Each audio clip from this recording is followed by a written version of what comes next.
Setidaknya ada 3 keutamaan. Allah itu akan memberikan kepada kita kebaikan yang besar ketika kita memiliki anak-anak yang robbani, yang memiliki sifat qurrata ayun.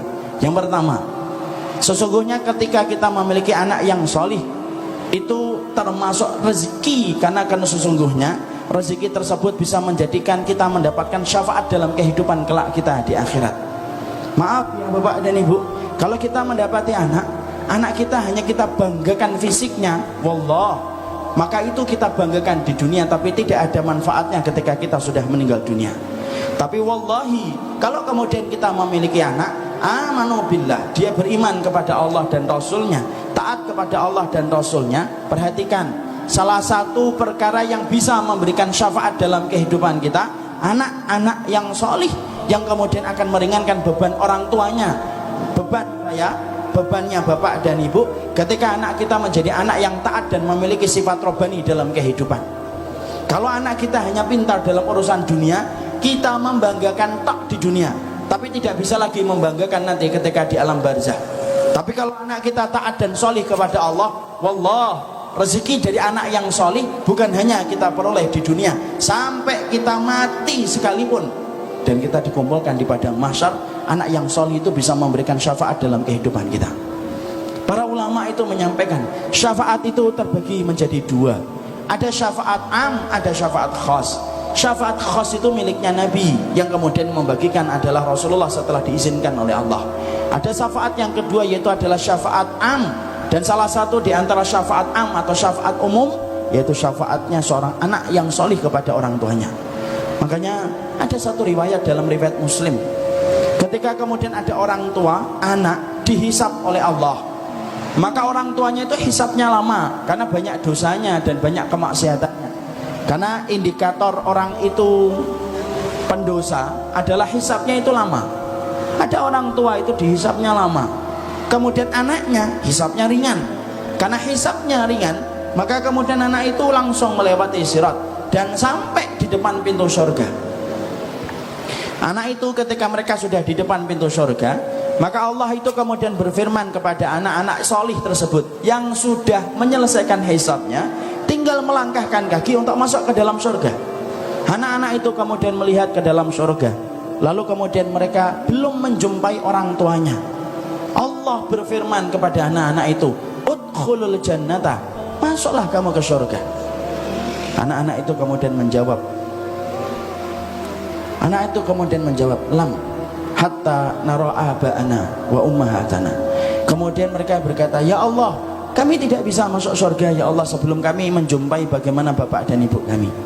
Allah ulang kembali perintahnya kepada anak-anak yang sudah di depan pintu surga, udkhulul jannah, masuklah kamu ke dalam surga.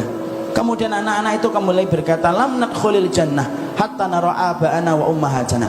Ya Allah, kami kemudian tidak bisa masuk surga ya Allah sampai kami menjumpai dulu bapak dan ibu kami.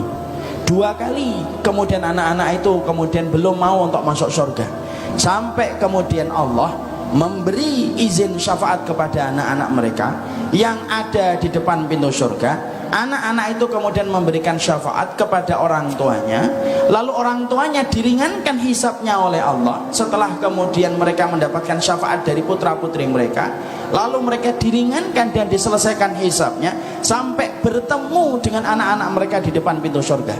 Sampai ketika sudah bertemu dengan orang tuanya dan anaknya, Allah kemudian mengulang perintahnya yang ketiga, udkhulul jannata antum wa aba'ukum, masuklah kamu ke dalam surga, nih kamu bersama dengan orang tuamu. Lalu anak-anak itu menggenggam orang tuanya, lalu kemudian mereka memasuki surga bareng-bareng dan akhirnya mendapatkan surga. Insyaallah. Itulah syafaat. Kalau kita mendapati Pak, anak-anak kita taat kepada Allah dan Rasulnya, menunggu kita bukan di depan pintu mall, tetapi mereka akan menunggu kita di depan pintu surga, lalu kemudian menarik tangan kita untuk menuju kepada surga.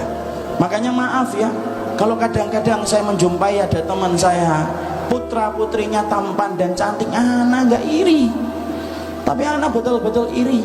Kalau kemudian saya mendapati ada teman saya, sahabat saya, guru saya, kemudian ternyata mendapati anaknya solih dan taat kepada Allah, iri saya. Kenapa? Karena separuh perjalanan akhirat orang tuanya sudah ditanggung sama anaknya yang solih, dan sesungguhnya anak yang solih itu mampu memberikan syafaat bagi orang tuanya. Anak bapak hafal Al-Quran, senyum pak, sesungguhnya sebagian dari urusan akhirat bapak sudah akan dibantu sama anaknya. Anak bapak kemudian setiap mendengar adzan kemudian datang ke masjid, anak bapak kemudian taat kepada Allah, dia kemudian betul-betul menjaga dirinya, tidak mudah untuk berjalan bersama perempuan karena ketaatan dia kepada Allah. Senyum ibu, anak yang semacam itu kalau dia menjaga imannya sampai dia meninggal dunia, maka sesungguhnya dia akan menunggu kita, bukan di depan toserba dan kemudian bukan di depan pasar, tapi anak yang solih itu akan menunggu kita, dan menunggunya kita itu di depan pintu surga. Itulah yang namanya rezeki. Kalau anak kita pintar dalam urusan dunia, itu dunia. Kalau anak kita kemudian tampan, nah itu dunia. Kita membanggakan tok ketika mereka hidup di dunia. Tapi kalau anak kita taat kepada Allah, itu rezeki, dan rezeki itu merupakan sesuatu yang paling besar manfaatnya kita rasakan ketika nanti kita akan ditunggu di depan pintu surga. Makanya saya iri kalau kemudian saya punya tetangga anaknya hafal Al-Quran. Saya iri kalau kemudian saya di masjid melihat anak-anak itu kemudian sudah berada di dalam masjid ketika berkumandangnya adzan. Kenapa iri? Karena anak ini kalau betul-betul istiqomah sampai dia meninggal dunia, maka akan menjadi sebab syafaat bagi kehidupan orang tuanya. Itu yang pertama. Yang kedua, apa keutamaannya kita memiliki putra dan putri qurrata ayun yang kemudian robbani dalam hidupnya? Yang kedua, sesungguhnya doa-doa anak kita kalau mereka solih, maka kemudian doanya itu nyampe kepada kita selaku bapaknya dan selaku ibunya. Tapi maaf ya, kalau anak-anak kita tidak solih, maka kemudian doanya mereka tidak akan nyampe kepada kita kalau kita nanti berkalang tanah mati di dalam kubur. Saya mati pak, bapak mati, istri antum meninggal dunia, kemudian anak kita tidak solih, maaf, doanya tidak nyampe kepada kita ketika kita sudah terbujur kaku di dalam kuburnya. Memang begitu? Iya. Mana dalilnya doanya anak kalau tidak solih tidak nyampe kepada orang tuanya? Dalilnya bapak hafal dan sering bapak dengarkan pula. Apa itu dalilnya? Rasulullah SAW bersabda, "Idza mata ibnu Adam, in qata amaluhu illa min salas." Kalau anak Adam itu meninggal dunia, terputus seluruh amalnya kecuali 3 perkara. Yang disebutkan Nabi salah satunya, waladun salihun yad'u lahu. Anak yang solih yang mendoakan orang tuanya. Perhatikan bentuk dalam hadis ini. Nabi kita bukan mengatakan waladun, Pak, tapi Nabi kita mengatakan waladun solih. Apa bedanya waladun sama waladun solih? Maaf ya, kalau nabiku dan nabimu, rasulku dan rasulmu Muhammad sallallahu alaihi wasallam mengatakan waladun, Pak, setiap anak ketika mendoakan orang tuanya nyampe, walaupun anaknya peminum khamr, walaupun anaknya koruptor, walaupun kemudian anaknya pembunuh, walaupun anaknya pezina sekalipun, setiap dia menjadi anak, doa kepada orang tuanya itu nyampe. Kalau anak kita disebut oleh Nabi dengan kata waladun. Tapi Nabi menyebut di dalam hadis ini tidak dengan kata waladun, tapi memberikan kata sifat. Di situ sifat mausuf, waladun solihun, anak yang solih. Berarti kalau kemudian kita mendapati di situ anak kita solih dulu, baru ketika mendoakan orang tuanya itu kemudian menjadikan orang tuanya itu nyampe dan mendapatkan kebaikan dari doa dari anaknya. Makanya kalau ada anak kita habis berzina, dia berdoa, ampunilah orang tuaku, dia akan nyampe Pak kepada kita, Pak. Kenapa? Zina itu menghalangi doa, sebagaimana kabut dan mendung itu menghalangi sinar mentari. Maka sama pula, kalau anak kita minum khamar, anak kita berzina, anak kita ngambil uang, kemudian anak kita koruptor, kemudian dia mendoakan orang tuanya, tidak nyampe, pintu surga tidak pernah membuka. Karena ada orang yang kemudian dia berdosa walaupun dia mendoakan orang tuanya. Makanya kalau kita dapati, berarti anak kita harus jadi waladun solih. Kalau anak kita sudah waladun solih, barulah ketika mendoakan Rabbi firli wali walidayya nyampe kepada kita ketika kita berkalang tanah di dalam kuburnya. Ketika anak kita taat kepada Allah, dengan adzan dia datang ke masjid, di dalam masjid dia mengatakan Rabbi firli wali walidayya, nyampe Pak kepada ibunya ketika ibunya berkalang tanah. Kenapa? Karena Nabi mengatakan waladun solih yad'u lahu, maka doanya itu baru diterima oleh Allah dan disampaikan kepada orang tua. Makanya rugi Pak Kalau dalam kehidupan ini, tugas utamanya kita itu mendidik keluarga kita supaya terjaga dari api neraka. Kalau kita kerja di kantor, itu sampingan. Kalau kita kemudian jualan komputer, itu sampingan. Kalau kemudian kita memiliki bisnis dan dagang, itu sampingan, Pak. Tapi tugas utamanya kita itu apa? Mendidik keluarga kita dan anak kita dari api neraka. Salah satunya bagaimana menjadikan anak kita anak yang solih. Makanya saya sedih gitu kalau mendapati ada seorang anak sampai berzina dan hamil. Yang saya pikirkan itu orang tuanya. Dari pagi kemudian dia pergi sampai kemudian sore kemudian dia pulang, anaknya dizinai orang lain. Kalau anak itu tidak bertobat sama Allah, Pak, maka selama dia tidak bertobat, selama itu doanya tidak akan nyampe kepada orang tua. Dan itulah yang kita khawatirkan kalau kita tidak punya komitmen memiliki anak yang solih. Itulah yang kedua, Pak. Yang ketiga, apa untungnya kita memiliki anak yang solih? Yang ketiga, anak yang solih itu membebaskan kita dari sifat yang tercela di hadapan Allah. Apa sifat tercela kita di hadapan Allah itu? Yaitu ketika kita memiliki sifat mandul. Rasulullah menyampaikan dalam satu riwayat Imam Ahmad, atadruna manir ruqub fikum. Nabi berkata, kalian tahu nggak siapa itu orang yang mandul? Para sahabat langsung menjawab, orang yang tidak punya anak ya Rasulullah, mala yulatun lahu min aulad. Mereka tidak punya anak ya Rasulullah. Kemudian Nabi mengatakan, ar-ruqub min ummati. Bukan itu yang disebut dengan mandul. Tapi yang disebut dengan mandul kata Rasulullah, yaitu adalah orang yang memiliki banyak anak, tapi seluruh anak yang dia miliki tidak ada yang bisa memberikan manfaat untuk agama Allah. Itulah yang mandul.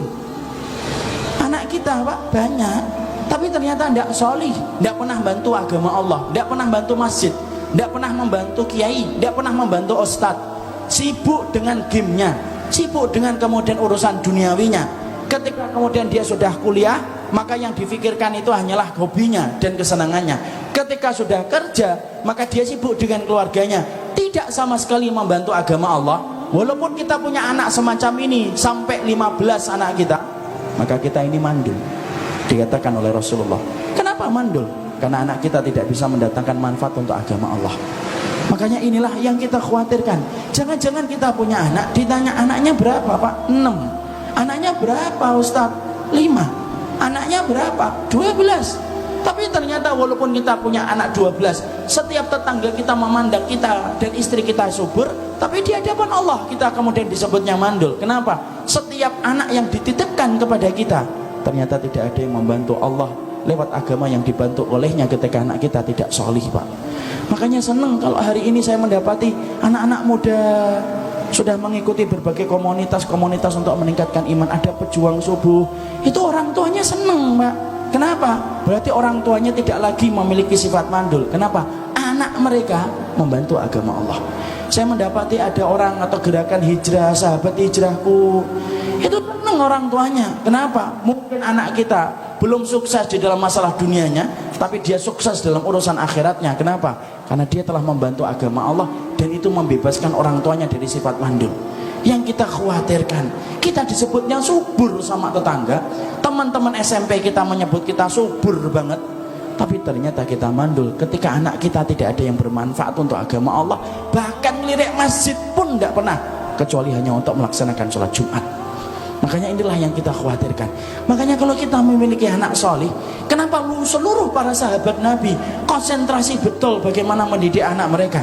Karena kita dapatin 3, Pak. 1, anak yang solih nungguin kita, Pak, di depan pintu surga.